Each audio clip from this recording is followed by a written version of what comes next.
Olá pessoal, tudo bem? Que Deus abençoe a todos vocês. Vamos dar continuidade aí à nossa série. Hoje nós vamos falar sobre João, capítulo 5, a partir do versículo 39, tá bom? Diz assim: examinais as escrituras. Isso aí é Jesus falando ali com o pessoal, tá? Examinais as escrituras, porque julgais ter nelas a vida eterna, e são elas mesmas que testificam de mim. Então ele está falando o seguinte, ele está falando assim, olha, vocês têm que examinar as escrituras para saber quem eu sou, porque é nas escrituras que vão falar da vida eterna, inclusive elas estão testificando de mim. E aí Jesus fala assim no versículo 40, contudo, não quereis vir a mim para terdes vida. Você entende? Então o que a gente pode compreender aqui é que você vê, as pessoas viam os milagres, as pessoas tinham as escrituras, porque os profetas relatavam sobre os sinais que o Messias iria fazer na sua vinda. Então por isso Jesus fala, olha, as escrituras, examina lá, tá tudo lá, estão todos lá os sinais, em outras palavras, né, que testificam de mim, que vão falar, né, de quem é o Messias. Contudo, né, e elas vão falar da vida eterna, contudo inclusive vão testificar de mim. Contudo, vocês não querem vir a mim para ter vida. É exatamente a cena que nós vemos hoje. A cena que nós vemos hoje é idêntica. Todos os sinais, você vê naquele tempo lá, as pessoas ainda tinham que procurar nas escrituras ali para saber sobre o Messias que viria. Mas agora que nós já sabemos que Jesus é o Messias, nós já sabemos que Jesus é o Cristo, nós já sabemos que Jesus é o Filho de Deus que veio dar vida e toda a obra e tal, nós já sabemos. Mesmo assim as pessoas não querem vir a Cristo para ter vida. Rejeitam. Aí a gente está falando ao longo aí da série, né? Que a natureza do homem, o pecado que está instalado nele, com a sua morte, né, que gera morte, e todo esse mal, esse caos que vai se proliferando, isso não deixa um homem sem Deus querer buscar a Deus. Você entende como é que funciona?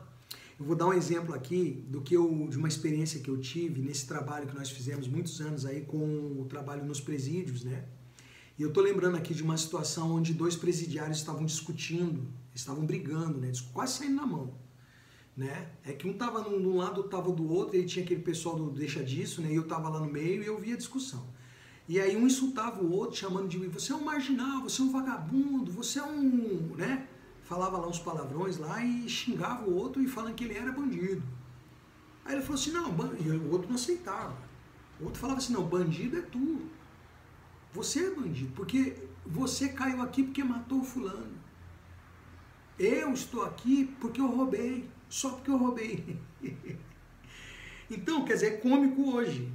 É cômico porque, o que eu acho engraçado? O ser humano, como que ele classifica, sabe, os pecados. Eu sei que tem uma graduação aí na criminalidade aí de pena e de como é que fala o nome? De crime, né? Existe uma graduação de crime aí do Código Penal, né? Eu vou entender isso. Mas, falando aqui da moral, ele estava achando que ele não era criminoso exatamente pelo fato de ele não ter cometido o crime que o outro cometeu, que foi de morte. Ele cometeu um homicídio e ele cometeu um assalto, um roubo. Então ele não aceitava ser chamado de criminoso, ele acha que ele estava isento de ser um criminoso porque o crime do outro era pior.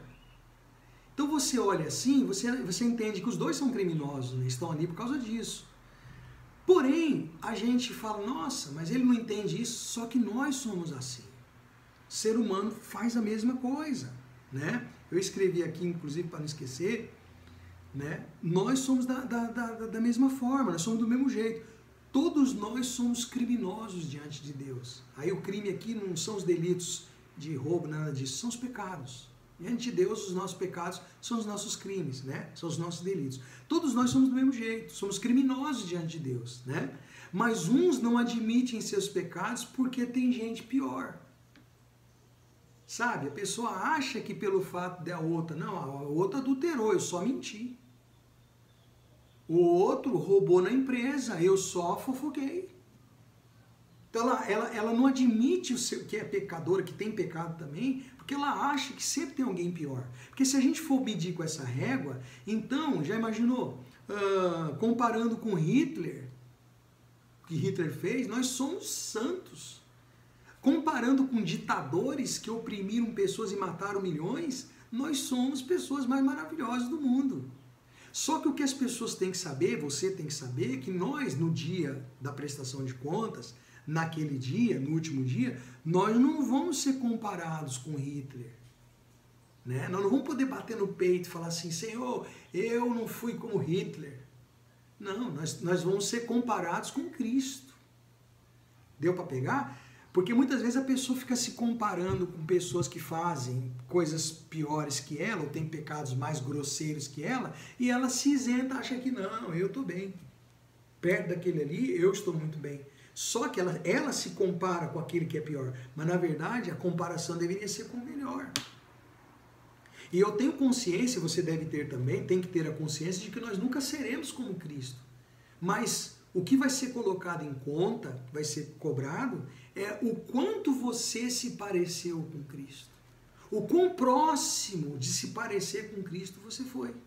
Por isso que vida de cristão aqui é uma vida de bastante consciência, que nós temos que estar na dependência do Espírito Santo, para sempre estar moldando o nosso coração, trabalhando nesse coração, para que ele seja dominado, para que o coração seja dominado pelo reino de Deus, né? Pelos ensinamentos de Cristo, e não pelo pecado que habita em nós. Então quando nós dizemos assim, ó, eu sou pecador, não é que eu estou vivendo no pecado e o pecado me domina, né? Sou pecador porque o pecado sou de natureza pecaminosa, porque de natureza adâmica somos seres humanos, porém nós não podemos nos deixar levar e nem ser dominados por ele. Agora isso não vem de nós não conseguimos por nós mesmos, por isso a obra de redenção da cruz. Por isso a comunhão com o Espírito Santo, que é ele que conduz. Lembra do fruto do Espírito Santo? Alegria, paz, longanimidade, benignidade, bondade, fidelidade, domínio próprio, né? Paz. Então essas coisas que estão sendo trazidas para nós, esse tipo de comportamento, de reações, esses adjetivos que está reinando na pessoa, que deveria reinar. Compreende como é que funciona? Né? Então, no último dia, ninguém vai ser comparado com Hitler, né? E a gente tem que ver o quão próximo. Daí, você não vai poder bater no peito e falar, eu fui melhor que fulano, que ciclano. Não tem isso, né? É igual aquela história do fariseu e do publicano, né? Do sacerdote lá, fazendo a oração, né? O fariseu lá, eu não sou como este pecador publicano, eu dou o dízimo, eu jejuo 2 vezes por semana, eu não sou como ele. Lembra? Jesus falou desses dois? Pois é, ele estava medindo pela santidade, ele achava que o outro era mais pecador que ele. Ele era também. Né? Então ele achava que estava tudo certo, querendo, lembra? Cobrir as suas imundícias com panos brancos, com a bondade, com o serviço que ele fazia de sacerdócio. Mas tudo aquilo ali fica contaminado pelo pecado. Não tem jeito. Né? Jesus justificou o outro que falou assim, olha, não ousava nem levantar o rosto, falou, sê propício a mim, Senhor, que sou pecador. Queria uma redenção, ele não queria um carro, ele não queria uma casa, ele não queria dinheiro, ele não queria benefícios, ele queria que Deus tivesse misericórdia dele, porque ele era pecador. Isso é lindo. Deus está atrás de gente assim. Essa é a tônica dessa série. De fazer as pessoas entenderem que ela tem necessidade de redenção, tem necessidade de salvação, tem necessidade disso. Essa é a salvação maior. Deu para pegar? Pois é. Mas muitos vão estar constrangidos por estar muito longe de se parecer com Cristo. Não só pela vida de pecado, mas por muitas vezes ter rejeitado. Então eu não quero passar por esse constrangimento. Eu prefiro, sabe? Eu nem tenho mais constrangimento de pessoa não gostar, de ficar preocupado com o que elas vão achar. Porque existe um Salvador, meu querido. Existe uma decadência. Ou eu vou viver a decadência de depravação e degradação de ser humano e ficar pior a cada dia, ou eu posso buscar essa redenção. E esse é o objetivo aqui. Tá certo então? Medita nisso, pensa nisso. Não fica se medindo pelo pecado do outro, achando que você está bem porque o outro peca mais. Não vai nessa onda não. Todos nós precisamos da graça e da misericórdia de Deus. Forte abraço, nos vemos no próximo vídeo.